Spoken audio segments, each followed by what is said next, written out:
আমি MR sir.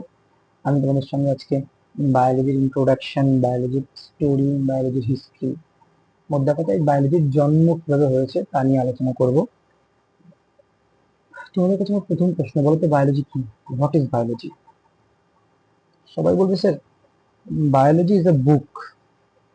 Biology এমন একটা বই যে বইয়ে গাছপালা, পশু পাখি, উদ্ভিদ, প্রাণী সব নিয়ে আলোচনা করায় এমন একটা বই। একদমই ঠিক। বায়োলজি একটা বই যে বইয়ে খুব সুন্দর গুছিয়ে গাছপালা, পশু পাখি সব নিয়ে লেখা রয়েছে।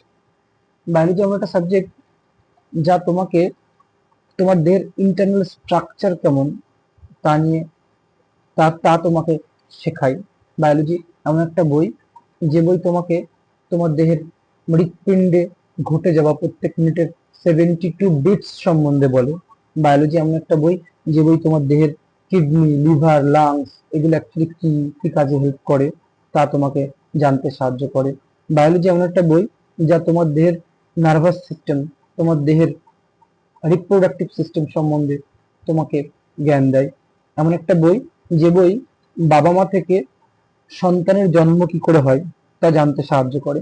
বায়োলজি এমন একটা বই যে বই পড়লে আমরা বুঝতে পারি আমরা কেন আমরা বাবা মায়ের মতো হই, আমরা ভাই বোনরা কেন একই রকম দেখতে হই আবার আলাদা দেখতে হই।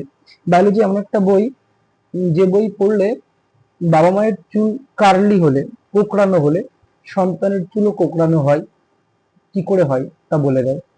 বায়োলজি এমন একটা বই যা তোমাকে প্যাথোজেন সম্বন্ধে আইডিয়া দেয়, কি করে তুমি তোমার সুস্থ জীবনটা হঠাৎ করে অসুস্থ হয়ে যায়, তুমি যখন অসুস্থ হও কেন তোমার অসুস্থ হওয়ার সিমটম গুলো আসে তা বলে দেয়। বায়োলজি এমন একটা বই যে বইটা তোমার চারপাশে থাকা এনভায়রনমেন্ট, তোমার চারপাশে থাকা এয়ার, ওয়াটার, সয়েল এদেরকে কি করে পলিউশন থেকে বাঁচানো যায় তার সম্বন্ধে ধারণা দেয়। সেই বইটার নাম বায়োলজি। তার মানে স্যার বায়োলজি কি সাবজেক্টটা জন্ম আবার কি, মানে বায়োলজি কি জন্মানোর আগে, বায়োলজি সাবজেক্ট তৈরি হওয়ার আগে কি পৃথিবীতে এরকম গরু, ছাগল, হাঁস, মুরগি ছিল না? একদমই ছিল। বায়োলজি নামক সাবজেক্টটার জন্মানোর আগে, মানে যিনি সাবজেক্টটা বানিয়েছিলেন তারও আগের কথা বলছি, পৃথিবীতে গরু, ছাগল, হাঁস, মুরগি, বাঘ, সিংহ সবই ছিল, কিন্তু কোনো বই ছিল না। এরকম কোনো বই ছিল না যে বইটা পড়ে আমরা বায়োলজি শিখবো। ঘরে, বেডে বা টেবিলের উপরে বসে পৃথিবীর সমস্ত অর্গানিজম সম্বন্ধে স্টাডি করার মতো কোনো বই ছিল না। সবই ছিল কিন্তু বই ছিল না। প্রথম যে মানুষটা এত সুন্দর একটা বই আমাদেরকে গিফট করেছিলেন, যে বইটা পড়ে হসপিটালের মুমূর্ষু রোগীকে আমরা বাঁচাই, সেই মানুষটার নাম Greek philosopher Aristotle. Greek philosopher Aristotle যিনি আমাদেরকে বায়োলজি বই গিফট করেছিলেন, যিনি বায়োলজি বইয়ের জন্ম দিয়েছেন, বায়োলজি সাবজেক্টের জন্ম দিয়েছেন। খুব ছোট করে আমরা গ্রিক ফিলোসফার অ্যারিস্টটলের এই বায়োলজি বই বানানোর যাত্রাটা একটু জানবো। খুব সহজ ছিল না কাজটা। হয়তো আজকে মনে হচ্ছে স্যার বায়োলজি বই বানানো আবার কোনো ব্যাপার নাকি। একজন আজকে আমরা দেখব একজন ফিলোসফারের ফাইট দেখব, যিনি তার স্বপ্নের বায়োলজি বই কি করে বানিয়েছিলেন। চলো ছোট করে জেনে নিই। আসলে এই ফিলোসফার অ্যারিস্টটলের জন্ম হয় গ্রিক দেশে। 2026 সালে এসে ফুটবল বিশ্বকাপ আমরা দেখতে পাচ্ছি, যেখানে আমরা সবাই জানি আর্জেন্টিনাতে জন্মানো কোনো একটা বাচ্চা খুব স্বাভাবিক সে ফুটবলার হতে চাইবে। এরকমই একটা বাচ্চার জন্ম হয় গ্রিক দেশে। জন্ম থেকেই যে বাচ্চাটা, যাদের গল্প শুনে আসছে তারা সবাই বিখ্যাত বিখ্যাত ফিলোসফার। তাই ওই দেশে জন্মানো মানে ভাগ্যে তো ফিলোসফার হওয়ার একটা সৌভাগ্য তো আছেই। এইরকমই একটা দেশ যার নাম গ্রিক দেশ, তার ছোট্ট একটা গ্রামের পরিবারে জন্ম হয় আমাদের অ্যারিস্টটলের। আমাদের অ্যারিস্টটলের জন্ম হয় গ্রিক দেশে। ছোট্ট থেকে আমি খুব ছোট করে গল্পটা সংক্ষেপে বলার চেষ্টা করছি। আমার অফলাইন ব্যাচে হয়তো অনেক বড় করে বলি, বাট কিছু করার নেই। যত বেশি লম্বা করব ভিডিও সাইজ তত বেশি বড় হবে। ছোট্ট বাচ্চা অ্যারিস্টটলের জন্মের পরই ছোট থেকেই অ্যারিস্টটল অ্যানিমালস এর প্রতি বিশাল ইন্টারেস্টেড। মানে কুকুর, বিড়াল, ছাগল, যাকে পাই তাকে ধরে এনে একটু দেখে কি খায় তারা, তার দেহের স্ট্রাকচার কেমন, দেখতে কেমন, একটা প্রজাপতি, একটা পতঙ্গ, একটা পিঁপড়ে, বা কোনো সময় হয়তো কুকুর, ছাগল, বিড়াল যাই পায় অ্যারিস্টটল দেখে, মন ঘুরে দেখে তারা কি রকম জিনিস দিয়ে তৈরি, তাদের দেখতে কেমন, তারা কোন কোন সময় খায় বা কি খায়। ছোট্ট বাচ্চা অ্যারিস্টটল ছোট থেকেই কিন্তু অ্যানিমালসের প্রতি ইন্টারেস্টেড। বাবা কিন্তু বলে দিয়েছে তোমার জন্ম গ্রিক দেশে, তোমাকে ফিলোসফার তো হতেই হবে। খুব ছোট্ট বয়সে বাচ্চা অ্যারিস্টটল বাবা মাকে হারিয়ে ফেলে, ছোট্ট বয়সেই অনাথ হয়ে যায়। দায়িত্ব পড়ে দিদি এবং দিদির বরের কাছে। কোনো বাচ্চা তার কোল বাবা মায়ের বাবা মায়ের কাছ ছাড়া যখন হয় তখন সে কখনো ভালো থাকে না। ছোট্ট বাচ্চা অ্যারিস্টটলকে দিদি এবং জামাইবাবু মিলে ভর্তি করে দিয়ে আসেন সেই সময়ের বিখ্যাত শহর ইথেন্স। ধরো এটা গ্রিক দেশ, যেরকম একটা শহর আছে যার নাম ইথেন্স। এই ইথেন্স নামক শহরে যত স্কুল আছে সমস্ত স্কুলগুলো চালান যিনি, সেই সময়ের বিখ্যাত ফিলোসফারের নাম প্লুটো। অ্যাকচুয়ালি প্লুটোর স্কুলে ভর্তি করে দিয়ে আসেন এই ভদ্রলোকের নাম প্লুটো, যিনি আবার একজন বিখ্যাত দার্শনিক, যিনি আবার পৃথিবীর নাম করা একজন দার্শনিক, তার নাম প্লুটো। দিদি এবং জামাইবাবু মিলে ভর্তি করে দিয়ে আসে গ্রিক দেশের ইথেন্সের বিখ্যাত দার্শনিক প্লুটোর স্কুলে। প্লুটো যখন তার স্কুলের বাচ্চাদেরকে পড়াতেন, দেখতেন একটা ছোট্ট বাচ্চা যে নতুন ভর্তি হয়েছে মন খারাপ করে এক কোনায় বসে থাকতো। প্লুটোর বড্ড মায়া হতো, বাচ্চাটাকে কাছে ডেকে বাবার মতো ভালোবাসতো। অ্যারিস্টটলের মন আবার খুশিতে ভরে উঠেছে, কারণ অ্যারিস্টটল আবার একজন অভিভাবক পেয়েছে, গার্জিয়ান পেয়েছে। অ্যারিস্টটল আজকে অনেক বেশি মনোযোগী, তাই ক্লাসের সবচেয়ে বেস্ট স্টুডেন্টের নাম অ্যারিস্টটল। এখন যে ছেলেটি ক্লাসের সবচেয়ে লাস্টে বসে থাকতো, মন মরা করে বসে থাকতো, আজ সেই ছেলেটি প্লুটোর সবচেয়ে প্রিয় পাত্র। দার্শনিকতার যত জ্ঞান নেওয়া দরকার ছিল অ্যারিস্টটল সব একটু একটু করে তার টিচার প্লুটোর কাছে নিয়ে নিয়েছে। কেনই বা বিখ্যাত দার্শনিক হবে না অ্যারিস্টটল? কারণ তার টিচারের নাম যে প্লুটো। একদিন প্লুটো মারা গেলেন, শুরু হয়ে গেল আর এক যুদ্ধ। প্লুটোর ভাইপো বলল আমি হবে এই সাম্রাজ্যের মালিক। অ্যারিস্টটলের অত ইচ্ছা না থাকলেও সকলে মিলে তাকে বসিয়ে দেয়, বলল না, তুমি প্লুটোর ভাইপো হতে পারো, কিন্তু যোগ্যতার বিচারে, দক্ষতার বিচারে অ্যারিস্টটল অনেক যোজন গুণে তোমার থেকে এগিয়ে। সবার কথা মতো অ্যারিস্টটল হন প্লুটোর সাম্রাজ্যের বর্তমান অধিপতি, মালিক। হ্যাঁ, অ্যারিস্টটল ফিলোসফি সাবজেক্টে অত্যন্ত দক্ষ। তার দক্ষতার সঙ্গে তার প্লুটোর বানানো স্কুলগুলোকে আরো সুন্দর করা যায় কি করে সেই নিয়ে যখন কাজ করছেন, হঠাৎ করেই বিখ্যাত রাজার সনদ আসে। অ্যারিস্টটল, তোমাকে এই চিঠি পাঠাচ্ছি, এই চিঠিতে তোমাকে ফিরতে হবে আমার সাম্রাজ্যে, কারণ আমার একটা বাচ্চা যার নাম আলেকজান্ডার, তাকে তোমাকে পড়াতে হবে, কারণ আমি রাজা, আমার ছেলেকে আমি পড়াবো বিখ্যাত ফিলোসফার অ্যারিস্টটলকে দিয়ে। রাজার হুকুম শিরোধার্য করতেই হবে। অ্যারিস্টটল চলে গেলেন ছোট্ট বাচ্চা আলেকজান্ডারকে পড়াতে। রাজমহলে থাকতেন আর পড়াতেন অ্যারিস্টটলকে একজন জ্ঞানী, শিক্ষিত মানুষ করে তৈরি করেছেন। আলেকজান্ডারকে একজন জ্ঞানী এবং শিক্ষিত মানুষ করে তুলেছিলেন যে টিচারটি, তার নাম ছিল অ্যারিস্টটল। কেন হবে না? এই যে বাচ্চাটা আলেকজান্ডার, যিনি একদিন গোটা পৃথিবীকে জয় করেছিলেন, গোটা পৃথিবীকে তিনি শাসন করেছিলেন, যেমন ন্যায়পরায়ণ শাসক ছিলেন তেমন গোটা পৃথিবীর বিখ্যাত একজন শাসক ছিলেন আলেকজান্ডার। কেনই বা হবে না? কারণ তার টিচারের নাম যে অ্যারিস্টটল। অ্যারিস্টটল আবারও ফিরলেন তার সাম্রাজ্যে। শিক্ষকতা কমপ্লিট করার পর যখন ফিরলেন, ছোট্টবেলার সেই আশা, অ্যানিমালস নিয়ে ইন্টারেস্ট, পশু পাখি জানবো, পশু পাখি সম্বন্ধে লিখবো, একটা বই লিখবো, যে বইটা পৃথিবীর যে কোনো প্রান্তের মানুষ পড়বে আর অনেক বেশি জ্ঞান পাবে। একদিন সমস্ত ছাত্রদেরকে ডাকলেন, গোটা ছাত্রদেরকে ডেকে অ্যারিস্টটল বলছেন আমাকে যেতে হবে, আমাকে ফিরতে হবে, আমার গন্তব্যে যেতে হবে, আমার স্বপ্নে পৌঁছাতে হবে। না স্যার, কি স্বপ্ন আপনার? আমাকে যেতে হবে গ্রিক দেশ থেকে অনেক দূরে, সমুদ্রের মাঝে একটা দ্বীপ আছে, যে দ্বীপের নাম লেসবস দ্বীপ, যেখানে প্রচুর পশু পাখি, প্রচুর কিচিরমিচির আওয়াজ। আমাকে যেতে হবে সেখানে, আমাকে লিখতে হবে। পশু পাখির প্রতি আমার বড্ড ইন্টারেস্ট, আমাকে যেতেই হবে। তাই তোমাদের সব রকম দায়িত্ব ছেড়ে আমাকে বেরিয়ে যেতে হবে। যখন অ্যারিস্টটল তার স্কুল ছেড়ে যাচ্ছেন, একটা স্টুডেন্টের নাম থিওফ্রাস্টাস হাত তুলে বলছেন, স্যার আমাকে নিয়ে যাবেন? আমার প্ল্যান্ট বড্ড বেশি ভালো লাগে, আপনার সঙ্গী হতে চাই, আপনার সঙ্গে থাকতে চাই, আপনার সঙ্গে যেতে চাই লেসবস আইল্যান্ডে, নিয়ে যাবেন আমাকে? বলে চল চলে। দুই স্টুডেন্ট টিচার মিলে বেরিয়ে পড়লেন লেসবস আইল্যান্ডে। হাঁটছেন হাঁটছেন, অনেক রাস্তা, অনেক রাস্তা পার করে যেতে হবে লেসবস আইল্যান্ডে। যখন খিদে পাই, যা পাই তাই খেয়ে নেয়।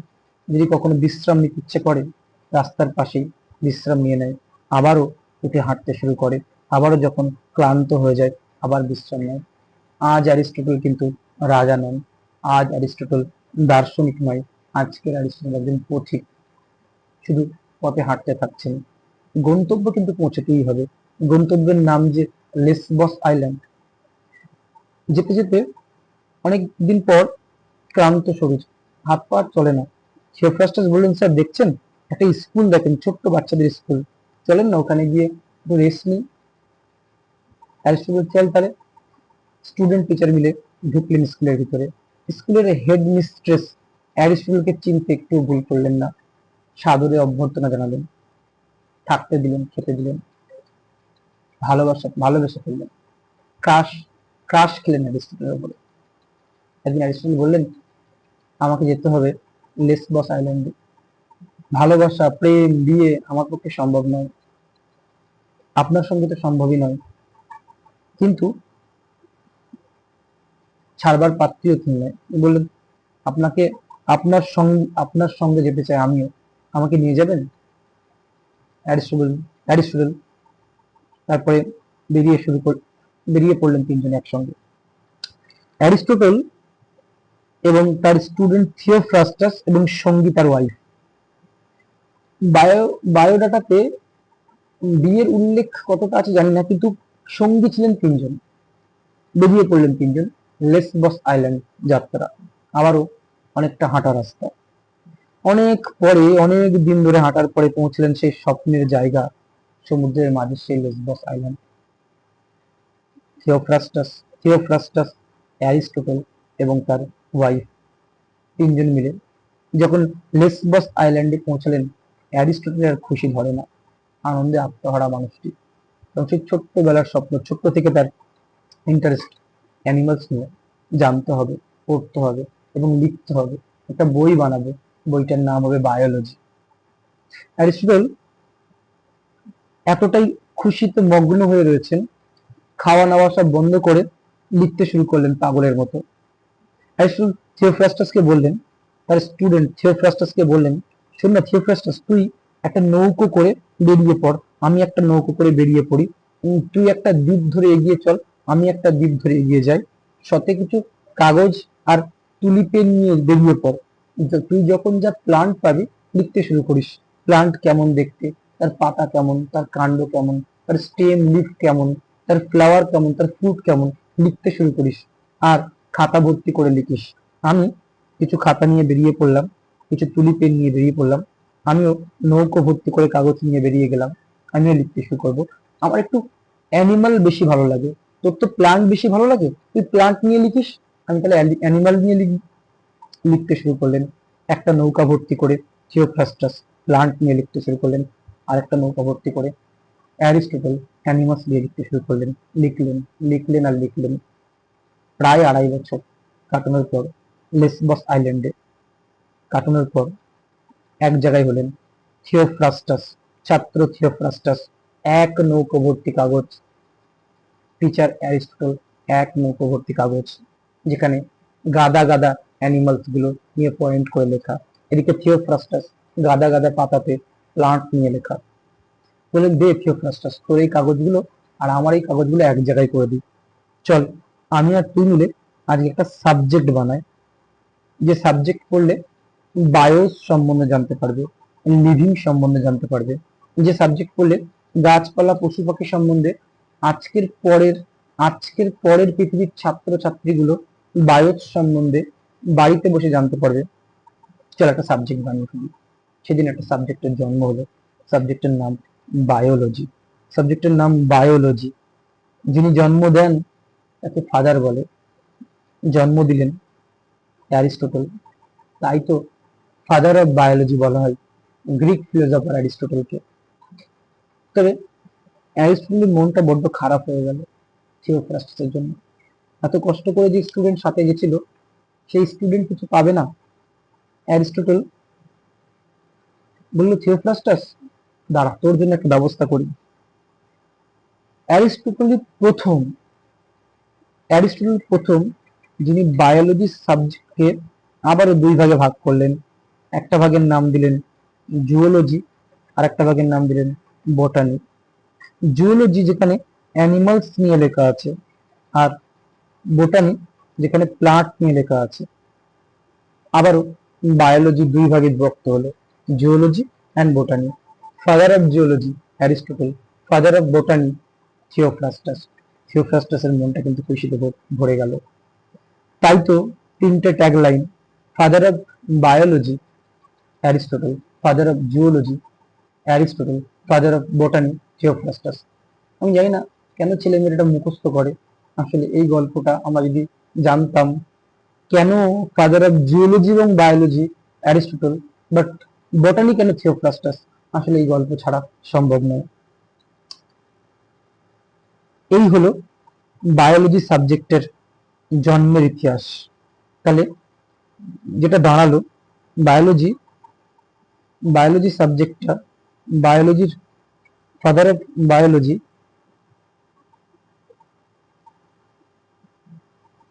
ফাদার অফ বায়োলজি হলো অ্যারিস্টটল, এবং বায়োলজিকে প্রথম দুই ভাগে ভাগও করেছিলেন অ্যারিস্টটল। একটার নাম জুওলজি আর একটার নাম বটানি। ফাদার অফ জিওলজি তাই বলা হয় অ্যারিস্টটলকে, কারণ লেসবস আইল্যান্ডে অ্যানিমালস গুলো নিয়ে যিনি স্টাডি করেছিলেন তার নাম ছিল অ্যারিস্টটল। আর লেসবস আইল্যান্ডে প্লান্ট গুলো নিয়ে যিনি স্টাডি করেছিলেন তার নাম ছিল থিওফ্রাস্টাস।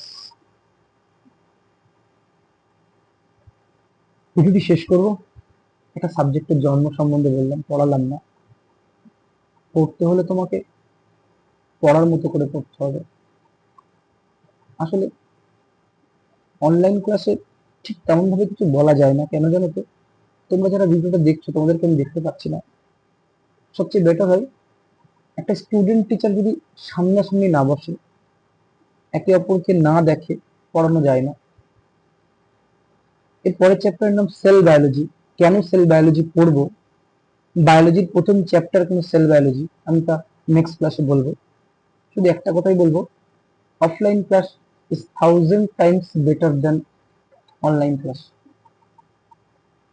যদি কিছু শিখতে চাও বায়োলজি, আমরা আসলে কি করতে চাইছি, বায়োলজিকে বায়োলজি নিয়ে কিভাবে এগোতে চাইছি, মেডিকেল প্রফেশনে থেকে এটুকু বুঝতে পেরেছি, বায়োলজি মুখস্থ করে হয় না। বায়োলজি পড়ার জন্য আলাদা রকম কনসেপ্ট চাই। যে সাবজেক্ট জীবন বাঁচায় তার নাম বায়োলজি। অফলাইন ব্যাচে আমি অবশ্যই নেক্সট চ্যাপ্টারটা আলোচনা করব। যারা দূর থেকে আমার ক্যামেরার উল্টো দিকে থেকে এই ভিডিওটা দেখছো, তাদেরকে উদ্দেশ্য করে দু তিনটে কথা বলবো। জীবনে কিছু করবার জন্য সবকিছু ছাড়তে হতে পারে। একটা কথা প্রায় সময় আমি স্টুডেন্টদেরকে বলি, অন্তত আজকের ক্লাস তো বলতেই হবে, নিজের পৃথিবী রচনা করতে গেলে, নিজের স্বপ্ন বুনতে গেলে, নিজের পৃথিবী লিখতে গেলে সব ছাড়তে হবে। অ্যারিস্টটল ছেড়েছিলেন নিজের সাম্রাজ্য। পথিক হতে হবে, পথিক। অনেকটা রাস্তা হেঁটে পেরিয়েছিলেন মানুষটি। কিছু বই, কিছু খাতা, কিছু কলম থাকবে সাথে, ঝোলাটা পিঠে বেঁধে হাঁটতে হবে, বেরোতে হবে। পথিক না হলে তুমি নিজেকে দাঁড় করাতে পারবে না। একটা কবিতা আছে যার নাম মেঘবালিকা, যার বিখ্যাত দুটো লাইন আমার খুব ভালো লাগে। এক পৃথিবী লিখবো আমি, এক পৃথিবী লিখবো আমি, এক পৃথিবী লিখবো বলে ঘর ছেড়ে সেই বেরিয়ে এলাম, ঘর বাঁধলাম গহীন বনে। এক পৃথিবী লিখবো আমি। এক পৃথিবী যদি লিখতে চাও তাহলে অবশ্যই ঘর ছাড়তে হবে। এক পৃথিবী রচনা করতে চাও, ডাক্তার হবে, ইঞ্জিনিয়ার হবে। একটা এমন পৃথিবী লিখতে চাইছো যে পৃথিবীতে তোমার বাবা গর্ব করে বলবে তুমি ডাক্তারের, তুমি তুমি তোমার বাবা গর্ব করে বলবে আমি ডাক্তারের বাবা, তোমার মা গর্ব করে বলবে আমি ডাক্তারের মা। সেই পৃথিবী লিখতে গেলে তোমাকে সব ছাড়তে হবে। সঙ্গী শুধু কাগজ আর কলম থাকলেই হবে। কতটা কতটা পথ কতটা পথ উড়লে পাখির ডানা থেমে যায় যেমন আমি জানি না, কতটা পথ হাঁটলে তবে পথিক হওয়া যায় তাও আমি বলতে পারবো না। শুধু এটুকুই বলবো, নিজের স্বপ্ন বুনবার জন্য সবকিছু ছাড়তে হবে।